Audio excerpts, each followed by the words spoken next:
राधा स्वामी। प्यारे ज्ञानात्मन,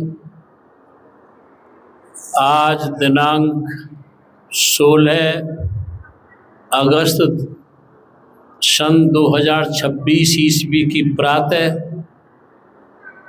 आपकी और मेरी प्यारी बस्ती चंडौस, जिला अलीगढ़, उत्तर प्रदेश में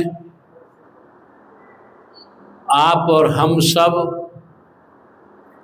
भाई राकेश जी, सोनपाल जी एवं मुनीश बाबू जी के आमंत्रण पर, आयोजन पर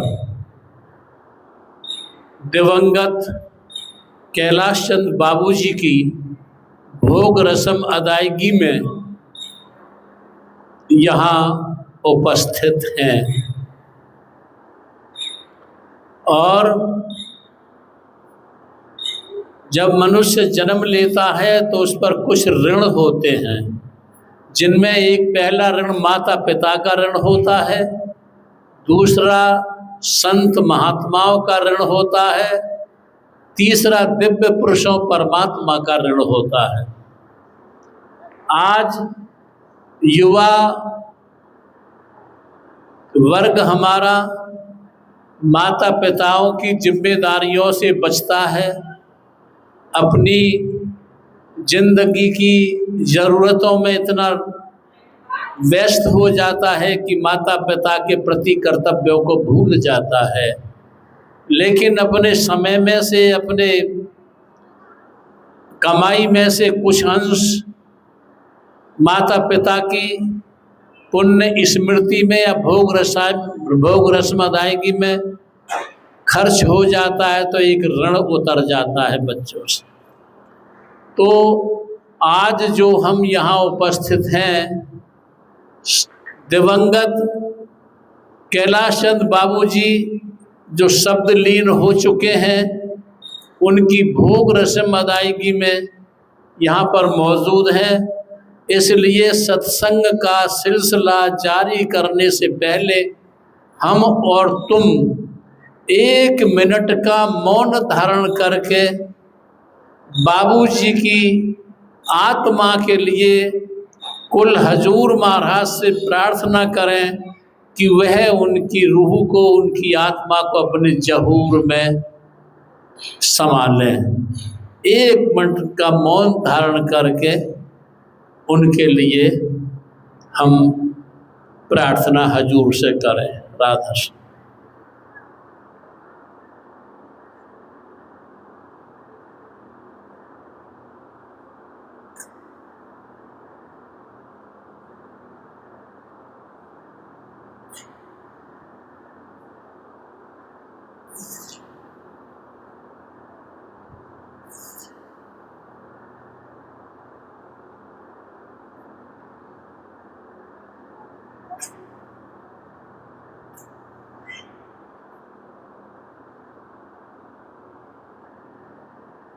राधा स्वामी।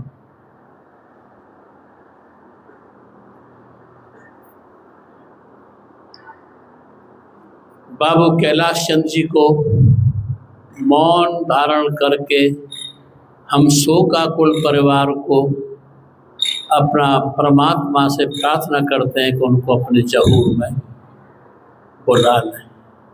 अब सत्संग की थोड़ी सी बातें आपसे मैं कहूँ। काफ़ी देर से आप इंतज़ार किए हुए हैं और आए हुए हैं हम लोग, कोई बात नहीं। मनुष्य को जिंदगी में होश की जिंदगी जीने से पहले उसे ये निश्चित कर लेना चाहिए कि उसे क्षुद्र से पूर्ण बनने के लिए, क्षुद्र से पूर्ण बनने के लिए, जड़ से चेतन बनने के लिए, मानव से महामानव बनने के लिए और जड़ से चेतन बनने के लिए किसी न किसी महापुरुष की शरण में जरूर जाना चाहिए, क्योंकि मनुष्य को जीवन की शुभ दिशा संत महान पुरुषों के द्वारा ही मिलती है। जन्म और मरण सही हो, इसके लिए संतों के अलावा कोई दूसरा नहीं जानता। इसके लिए गुरु बनाना बहुत जरूरी है। इतिहास उठा के देखो, नर से नारायण बनने के लिए, मानव से महामानव बनने के लिए जिन महान पुरुषों का तुम जिक्र करते हो, सुनते हो, वह किसी न किसी महापुरुष की शरण में गए। जैसे किसी पत्नी को, जैसे किसी महिला को पुत्रवती बनने के लिए किसी न किसी की पत्नी बनना ही होगा, तभी वह पुत्र प्राप्त कर सकेगी। ऐसे ही तुम्हें जड़ से चेतन होने के लिए, आत्मा को परमात्मा तक पहुंचने के लिए किसी न किसी सतगुरु की शरण में जाना होगा, तभी तुम अपने परम पद को प्राप्त कर सकते हो। गुरु की शरण में जाओ, वो तुम्हें जीवन जीने की दिशा देगा। तुम अपने मन से, अपनी बुद्धि से, अपनी परंपराओं से, अपनी मान्यताओं से, अपनी नीतियों से, अपनी धारणाओं से, अपने विश्वासों से कुछ भी करते रहो, किसी का भी नाम रटते रहो, लेकिन वो तुम्हारे मन का परमात्मा होगा, तुम्हारी परंपरा का, मान्यता का, नीतियों का परमात्मा होगा। किसी जीते जागते संत सदगुरु से जो तुमको मिलेगा वो एक अनुभव का रास्ता होगा। खैर, कबीर मंसूर में आया है कि एक मलिन स्त्री एक मलिन बर्तन में गाय का मांस शराब में पकाकर सूअर के रक्त से, खून से रंगे हुए कपड़े से ढककर ले जा रही थी। किसी ने पूछा इसमें ये क्या ले जा रही हो ढककर? उस स्त्री ने कहा, इसमें मैं गाय का मांस शराब में पकाकर और सूअर के रक्त से रंगे हुए गंदे कपड़े से ढककर ले जा रही हूँ। उस आदमी ने पूछा, क्यों? क्योंकि इसको किसी निगुरे की नजर न लग जाए। देखिए, इतनी अपवित्र चीज को भी ढक के ले जा रही है किसी निगुरे, जिसका कोई गुरु नहीं है, उसकी नजर न लग जाए। तो वो है, कबीर साहब ने कहा है कि निगुरे महल न पाइया, निगरों को पता नहीं पड़ता, जहाँ झलकता नूर निगुरे महल न पाइया, पहुँचेगा गुरु सूर। गगन मंडल के मध्य में जहाँ झलकता नूर, निगुरे महल न पाइया, पहुँचेगा गुरु सूर। जो निगुरा है वह आत्मा परमात्मा भजन क्रिया कर्म कांड रीत रस्म अपने मन से करता है। जरूरी नहीं है उसका मन जो करता है वो सही हो, किसी परंपरा का कैदी हो, किसी स्वार्थ का कैदी हो, किसी दिखावे का कैदी हो। तो गुरु की शरण में जाना जरूरी है। इसके बाद, गुरु की शरण में जाने के बाद, एक शिल्पकार, कलाकार और एक कला, इन दोनों में विवाद चल रही थी। कला कहती थी मैं श्रेष्ठ हूँ और कलाकार कहता था मैं श्रेष्ठ हूँ। दोनों में विवाद चल रहा था। कला कहती थी कि मैं श्रेष्ठ हूँ, कलाकार कहता था मैं श्रेष्ठ हूँ। विवाद चल रहा था। वहीं एक पत्थर का टुकड़ा पड़ा था। उस पत्थर के टुकड़े ने कहा उन दोनों से, कला से और कलाकार से, तुम दोनों व्यर्थ की विवाद क्यों कर रहे हो? तुम दोनों के निर्गुण को साकार करने के लिए तुम्हारे निराकार को साकार करने के लिए मेरा ही आधार है। पत्थर कहता है मेरा ही आधार है, मेरी वजह से तू कला, तू भी अप्रकट है, प्रकट होती है। और एक कलाकार जो तुझ में कला छिपी पड़ी है, मेरी वजह से ही तेरा प्रकट होते निराकार से साकार में होती है। तू निरक्षर से अक्षर में होता है, तू निशब्द से शब्द में होता है, और तू निर्गुण से सगुण में होता है। पत्थर ने कहा कला से और कलाकार से मैं तुम्हारा आधार हूं। इस प्रसंग से मेरा कहने का मतलब ये तुम्हारी गुरुमुखता आत्मा का, परमात्मा का प्रकट करने का आधार है।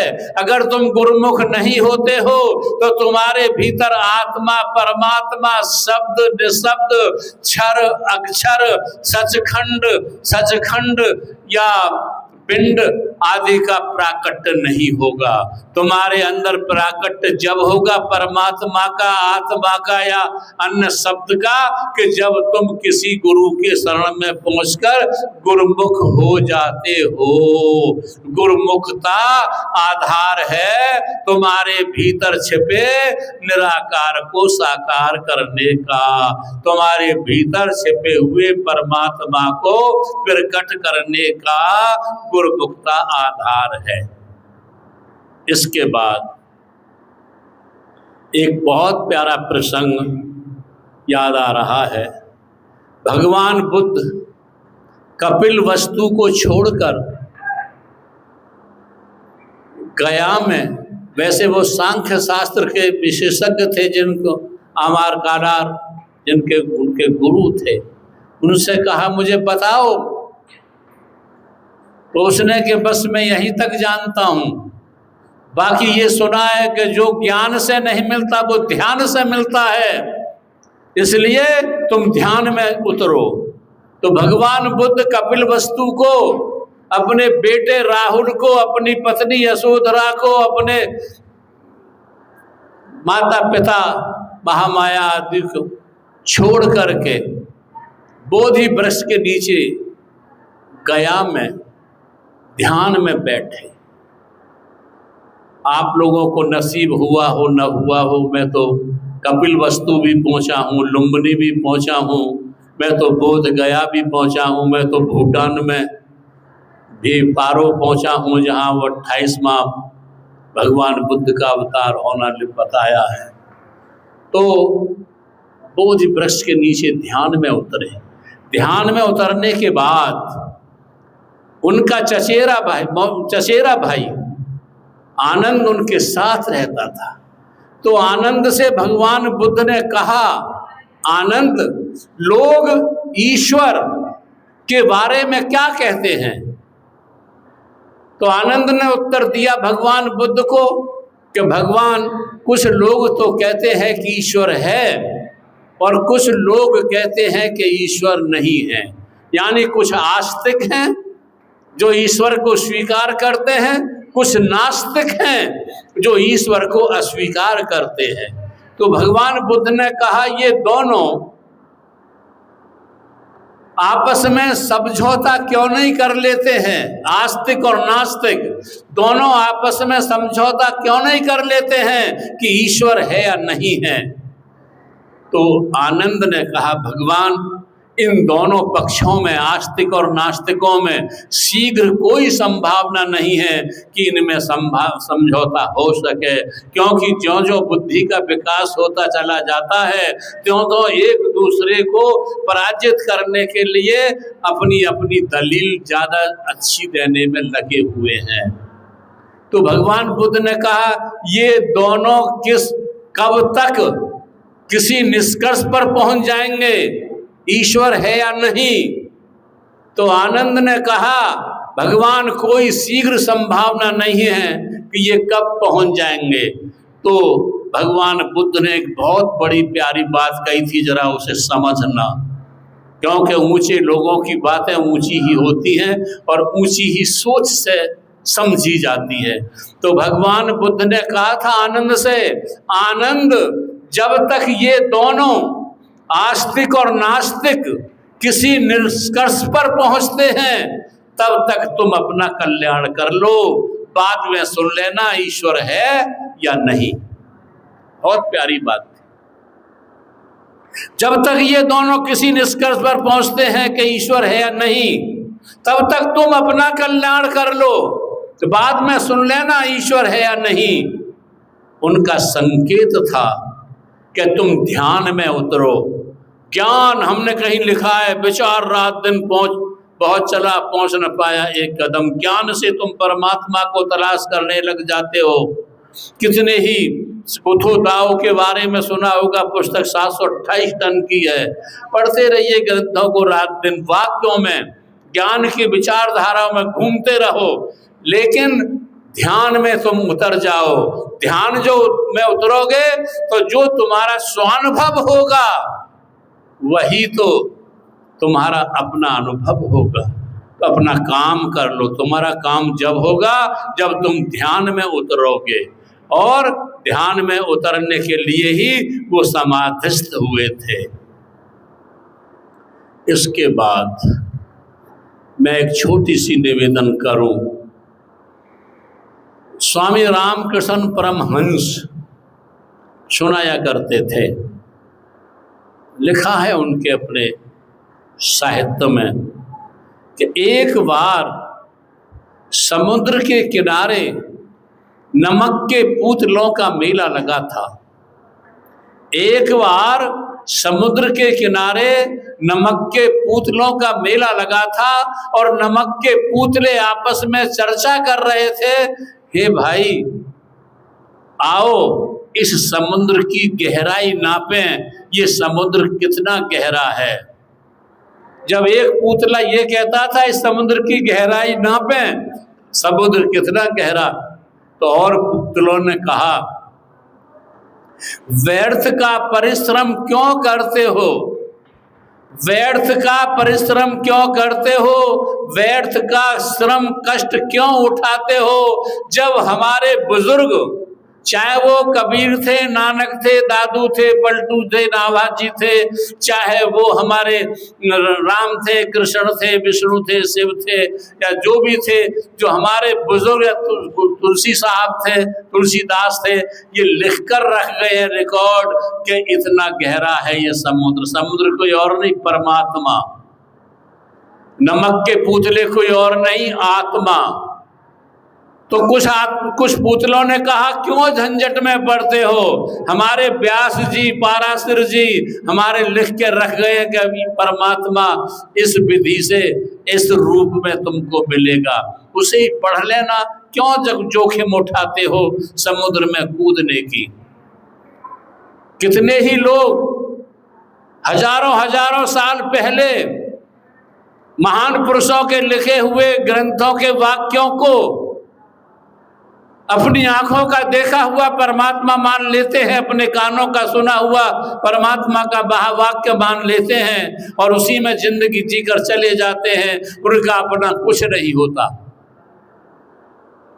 लेकिन एक हिम्मतवर पुतले ने कहा ठीक है, हमारे उन बुजुर्गों ने रिकॉर्ड लिख रखा है कि समुद्र इतना गहरा है, जन किन परिस्थितियों में लिखा है, उन बुजुर्गों ने उन साहित्य को, उन रिकॉर्ड को, जैसे गोस्वामी तुलसीदास ने रामायण की रचना की, वो मुसलमानी राज्य में की थी। क्या परिस्थितियां थी जो उन्होंने उसको लिखा, ये वो जाने। तो कहते हैं कि किन परिस्थितियों में हमारे बुजुर्गों ने उन रिकॉर्डों को लिखा है, परमात्मा कैसा है, कितना है, कब मिलेगा, कैसा रूप है, कैसा आचरण है, कैसा कौन जाति का है, कौन नाम है, कौन बेटे बेटी है, कौन पत्नी है, कौन क्या है। तो उस पुतले ने कहा जब तक न देखूं अपने नैना तब तक न मानूं का ऊखे बहना, जब तक मैं अपने नैनों से नहीं देखूंगा मैं किसी के बैर नहीं बांधता, क्योंकि दूसरों की आंखों का देखा हुआ परमात्मा हमारी आंखों का देखा हुआ परमात्मा नहीं हो जाता, दूसरों के कानों का सुना हुआ परमात्मा का महावाक्य हमारा महावाक्य नहीं हो जाता, दूसरों के जीवन के साथ हमारा जीवन नहीं हो जाता, दूसरों की मृत्यु के साथ हमारी मृत्यु नहीं हो जाती। हमें अपनी आंखों से देखा हुआ परमात्मा चाहिए, अपने कानों से सुना हुआ परमात्मा का वाक्य चाहिए, और अपने जीवन के साथ हमारा जीवित परमात्मा चाहिए, और अपनी मृत्यु के साथ हमारा अपना स्वानुभव चाहिए। वह नमक का पुतला किसी की बात नहीं मानी, बोला मैं तो कूदता हूँ, छलांग लगा दी उस नमक के पुतले ने। जानते होंगे आप, शिक्षा का खूब प्रसार है हमारे यहाँ। समुद्र के किनारे पर गुजरात में पहले खेती होती थी नमक की, यानी समुद्र के किनारे के जल को रेत में लाते थे, क्यारी बना के भरते थे, वाष्पीकरण जल सूख जाता था, नमक रह जाता था। आप लोग समुद्र की यात्रा की हो न की हो, हमने किया, बड़ा नमक होता है पानी में समुद्र के, तो उसे समुद्र की खेती, नमक की खेती करना कहते गुजरात में। तो नमक उस समुद्र के जल का ही अंश होता है। जैसे अंग्रेजी में आता है spirit is the part of God, ये आत्मा परमात्मा का अंश है। फारसी में कलाम आता है सूरते हक्की वो हक्कत जां बबद, सूरते बेजा कुजा इंसान बबद। रूह के रिश्ते से हम परमात्मा के अंशी हैं और परमात्मा हमारा बंसी है, लेकिन ए खुदा जो या खुदा गुम करदा दे, गुम करी अब उसको जम करदा दे। मन की परम गतियों ने उसको गुम कर दिया है। तो नमक का पुतला चला, कूद गया समुद्र में थाह लेने के लिए। कितना गहरा है। जो किनारे पर खड़े थे वो केवल व्याख्या कर रहे थे। कोई कहता था इतने गज गहरा चला गया होगा, कोई कहता था इतने गहरा चला गया होगा, कोई कहता अरे मर गया होगा, दम घुट गया होगा, कोई कहता अरे नहीं अब आने वाला है। जितने मुंह इतनी व्याख्या थी। परमात्मा के नाम पर ये हजारों हजारों ग्रंथ जो लिखे हुए हैं, ये हजारों हजारों विद्वानों की बुद्धि के सब लेख हैं। जैसा जिसने अनुभव कर लिया ऐसे ही लिख दिया उसने। तो किनारे पर खड़े हुए नमक के पुतलों के पास व्याख्या के अलावा कुछ नहीं थी। जैसे आज कितने ही ज्ञानी लोग अपने अपने घरों में बैठकर परमात्मा के लिए बातों में से बात, अक्षरों में से अक्षर निकालते रात दिन बहस करते रहते हैं, और वो किसी परिणाम पर, निष्कर्ष पर नहीं पहुंच पाते, क्योंकि वो ध्यान में नहीं उतरते। ध्यान में उतरेंगे तो उनका मन भी, चित्त भी, बुद्धि भी, अहंग भी, ज्ञान भी, मान्यता भी, धारणा भी सब गल जाएंगी, और बस वही रह जाएगा एक। तो किनारे पर खड़े लोगों के पास व्याख्या ही बाकी थी, कुछ नहीं था। और जो नमक का पुतला जब उसमें कूदा समुद्र में, वो ज्यों-ज्यों समय गुजर रहा था, ज्यों-ज्यों वो नीचे को उतर रहा था, त्यों तो वह गल रहा था। उसके नमक की परतें उससे हटती जा रही थी और वो जल रूप होती जा रही थी, समुद्र रूप होती चली जाती थी। अंततः वो नमक का पुतला बिल्कुल घुल गया, समुद्र में घुल गया। तो वहाँ कहा है कि चला था जिसे खोजने वो खुद खो गया, चला था जिसे खोजने वो खुद खो गया, और जो ढूंढता था जिसे वो खुद हो गया। समुद्र को ढूंढता था, समुद्र रूप हो गया। खोजता था नमक का पुतला, समुद्र को खुद खो गया, अपने को मिटा बैठा। तो हमने कहीं लिखा है, अरे जब मैं ध्यान में उतरोगे और तुम्हारे मैं की मूर्ति टूटेगी, तब गुरु की मूर्ति उभरेगी तुम्हारे भीतर। अन्यथा तुम्हारे मैं की मूर्ति ही तुम्हारे ज्ञान को और तुम्हारे जीवन के कर्म कांड को तुम्हारी मैं की मूर्ति पर ही टिका रहेगा। इसलिए किसी पूरे सतगुरु की शरण में जाओ जो अंतर्मुखी हो, जो अंतर आज कबीर का, नानक का, रविदास का, पलटू जी का, नाभाजी का, नाभाजी का और हुजूर स्वामी जी महाराज का, बुद्ध का, महावीर का, जो आज हम तबरेज का, मौलाना रूम का, हाफिज कलंदर साहब आदि का जो आज जिक्र करते हैं, ये वही तो पुतले हैं जो समुद्र में गोते लगा करके अपने को मिटा चुके हैं और समुद्र रूप हो चुके हैं। तो हम उनके अंशी हैं, हम उनके बंसी हैं। हमें भी समुद्र रूप हो जाना चाहिए और उसके लिए हमें ये संसार की कुछ मान्यता जो हमें उस तक नहीं पहुंचने देती, हमारी शराब है, मांस है, जुआ है, व्यभिचार है, जो हमारी नीतियां हैं, धारणा है, मान्यता है, जो मुर्दों की गाथा है, जो मुर्दों की उसमें हम लगे रहते हैं, इनसे ऊपर उठ के अंतर्मुख, इंट्रोवर्ट अंग्रेजी में कहते हैं, अंतर्मुख हो जाओ और अपने भीतर जो हो वही हो जाओ।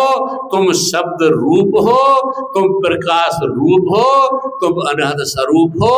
अपने प्रकाश रूप हो के, शब्द स्वरूप हो के अपने जीवन को कल्याण करो। और बाबूजी हमारे चले गए, लेकिन हमें एक प्रमाण दे गए कि जब वो शरीर छोड़ रहे थे तो उन्हें दुनिया की आसक्ति नहीं सता रही थी और वो बस सतगुरु ही सतगुरु कह रहे थे और सतगुरु के स्वरूप में समा गए। तुम भी दुनिया की आसक्तियों से हटने का जीते जी अभ्यास करो। हमने कहीं लिखा है, जीना है तो जीना है, मर जाना सीखो और सांझ सवेरे रोज गुरु घर जाना सीखो। अपने भीतर, body is the temple of God, ये शरीर तुम्हारा मंदिर है, इसी में बैठ करके अपने प्रकाश को देखो, अपने आवाज को सुनो। आपने मेरी बात को बड़ी शांति और प्यार से सुना है, इसके लिए मैं आपका बहुत बहुत आभारी हूँ। अंत में आप के अंदर बैठे उसी कुल मालिक को राधा स्वामी।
है।